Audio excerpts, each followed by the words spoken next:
best-selling author of 7 novels, and including sales of more than 2.5 million copies. Joel's expertise is on Israel and the Middle East, and he joins us now on the program. Joel, Tim here with Ed. Thank you, my friend. Good to be with you guys. Thank you. Where are you hanging out today? I'm actually in Virginia Beach. Going to be on the 700 Club tomorrow morning. So we scooped Pat Robertson? Well, you just tell him that, Joel, that you went on Today's Issues with Tim Wildman and Ed Vitagliano before you went on the 700 Club. There you go. Your new book is called Damascus Countdown. Give us an overview, if you would. Well, Damascus Countdown is a political thriller, and it really focuses on this set of what-if questions. What if an American president miscalculated with regards to Iran's nuclear program? What if an American president felt that you could use diplomacy, economic sanctions, and even covert operations to slow down or stop Iran from getting the bomb? But what if that proved inaccurate, that in fact Iran acquired not just a nuclear warhead, but a small arsenal of them? What would happen then? How would that play out? What would Israel do? Would Israel launch a series of preemptive military strikes against Iran's nuclear facilities? And then what would Iran do? Would Iran retaliate? And how would they retaliate? And might they draw Syria, the regime in Damascus, into that level of anti-Israel retaliation? And how might that go badly? And so those are the questions that I've been asking myself. And when I started this series 5 years ago, I thought I want to write 3 novels that take a piece of that and build it and play it forward. And Damascus Countdown is the 3rd in this trilogy, and it sort of brings it to this dramatic conclusion where all those pieces tie together in one catastrophic moment. Well, now, Joel, this is not exactly hypothetical, that you're dealing with, because those, what if there was an American president that, that thought that sanctions would work? And I mean, this is kind of ripped from the headlines kind of stuff. So this novel sounds very relevant to what's happening in the Middle East right now. Well, it does. I agree with that. It's interesting. I began writing it before President Obama was even elected. So what's been fascinating is to watch events sort of parallel it. Now, not everything in these novels. The first one, which was the 12th Imam, the second one is the Tehran Initiative, and I think you and I all talked about those other 2 back over the years, and now this last one, Damascus Countdown, just out yesterday.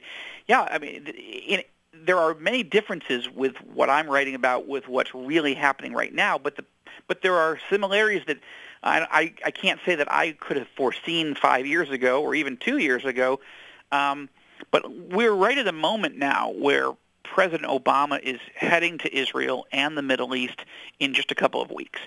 And this will be his first state visit to Israel. And the question is the president going to reset U.S.-Israel relations on a more positive note than it's been over the last 4 years? Or is the president going to pressure Israel to make unwise and even dangerous concessions, first with Iran and then possibly with the Palestinians, even as Iran gets closer to the bomb and as Syria is imploding?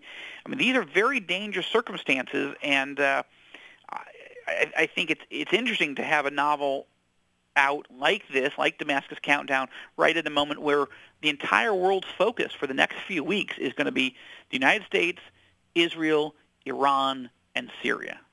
Talking to Joel Rosenberg, author of Damascus Countdown. That's the new novel out that is available that he's written by Tyndale House. I'm Tim Wildman with Ed Vitagliano. You're listening to American Family Radio. We appreciate you joining us. Joel, Syria, which is the country, has been in the news for the civil war going on there. Maybe that's not the way you no, it's a civil war. Okay, it's full-blown. Okay, full-blown civil brutal. war. It's just for those who looking at the map of Israel, it's the country that's to the northeast of Israel.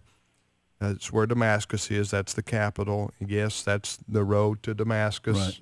Right. That's still in existence today. That town where Saul was on the way to where he was converted. So it's a biblical name, and so.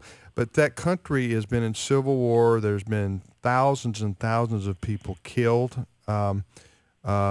What is, and they are a proxy of Iran. But the thing about it is they're in such disarray right now. It seems like almost that nobody's in control. That's sort of the story we're getting out of the Israelis are worried that some renegades are going to get in control of some weapons that the Syrian government once controlled, and do something terrible with those chemical weapons or something of it. Yeah. So in Syria, what do you think is going to be the result? Well, it's a country that's disintegrating before our eyes, and the leader there, Bashar al-Assad, the son of Hafez al-Assad, who was a brutal dictator. He seems to have passed that down to his son. Excuse me. And that is, we're watching Assad's crimes catch up with him. And there are rebel forces that are trying to bring him down.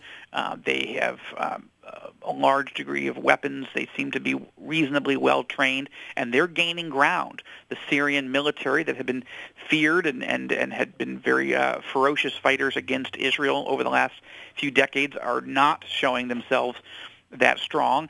And upwards of 90,000 people have been murdered. 90,000? That's what Secretary of State John Kerry just said about a week ago. The previous number had been about 70,000. He introduced the number 90,000.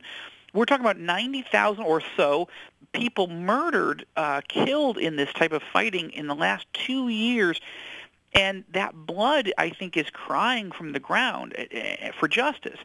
And what's complicated is that the rebels that are fighting Assad's regime themselves are backed, by many of them, by Al-Qaeda, by the Muslim Brotherhood. You don't know who to pull for. I mean, honestly, goodness, as an American, I'm going, do I want the brutal dictator to stay in control so that it keeps calm in the region, or do I want these the Al-Qaeda types to overthrow the brutal dictator so that the people can have some freedom? Better the devil you know than the devil you don't. Well, it's even worse than that, because there are two other devils that are moving in to try to take advantage. Iran and Iran's key ally of the terror movement Hezbollah in southern Lebanon. What's happening is Iran and Syria, as you said, they're strategic allies. Syria has been in many ways a proxy ally of Iran. So Iran is sending forces, and Hezbollah is sending forces in to defend Assad from these rebels, but they're also not sure that Assad is savable. And so what they're doing is, while they're trying to defend the Assad regime, they're also preparing the groundwork that if Assad's regime falls, Iran and their Hezbollah allies are hoping to sort of pick up the pieces and gain full control of Syria, which would put Iran right on the border, the northern border, with Israel.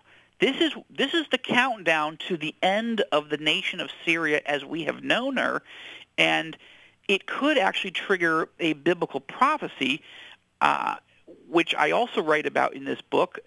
There are prophecies that say that Damascus, at one point in the end of history, before the return of Christ, will be utterly destroyed and judged by God by fire.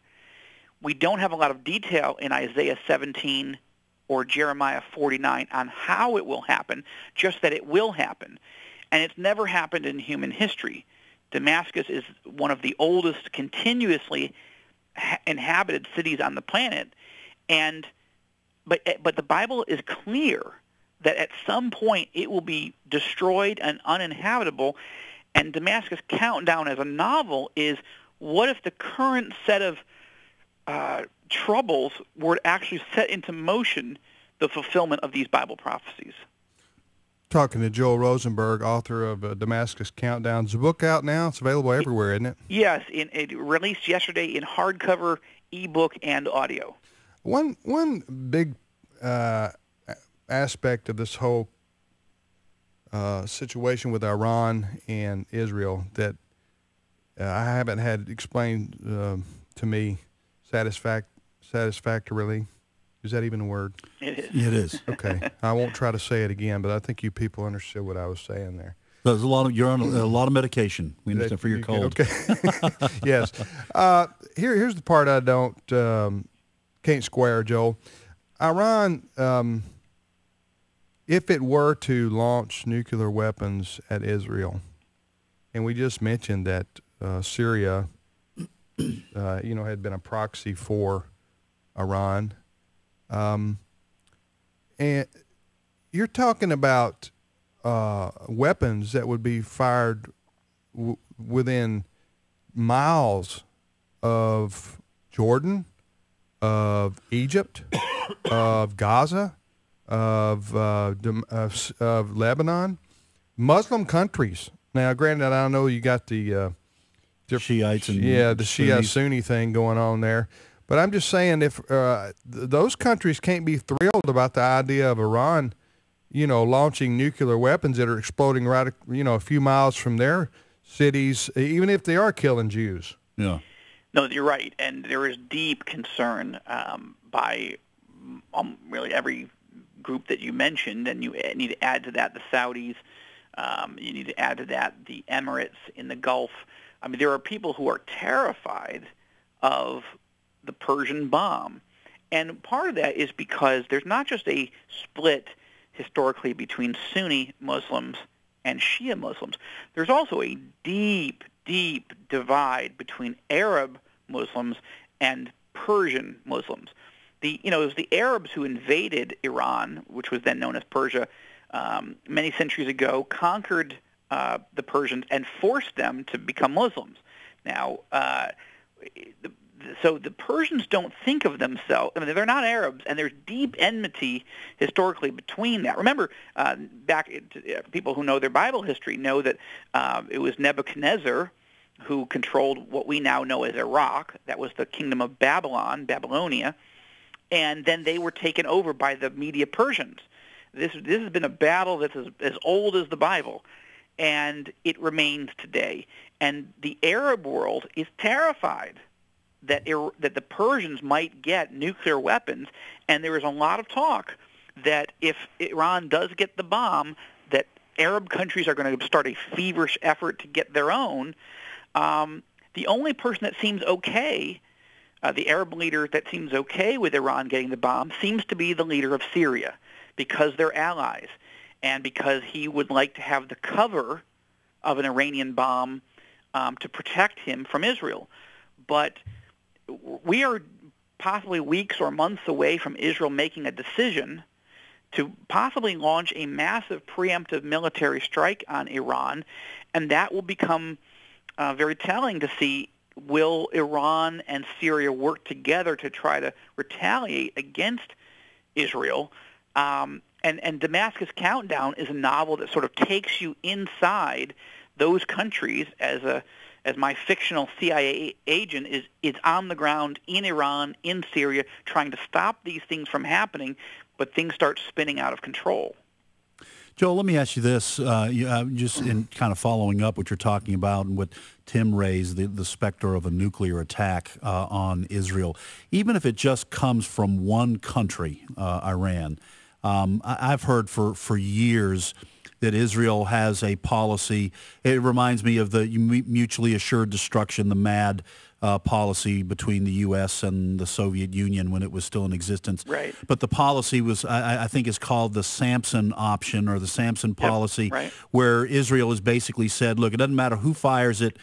If Israel is under the imminent threat of destruction, ending of it as a national state, then it's going to launch its nukes and take out every other Arab country around it. Is that true? Is that a policy, or is that just some fabrication? Well, it's not stated quite as bluntly as that. But the people I've talked to over the years have confirmed that while they don't really call it the Samson option,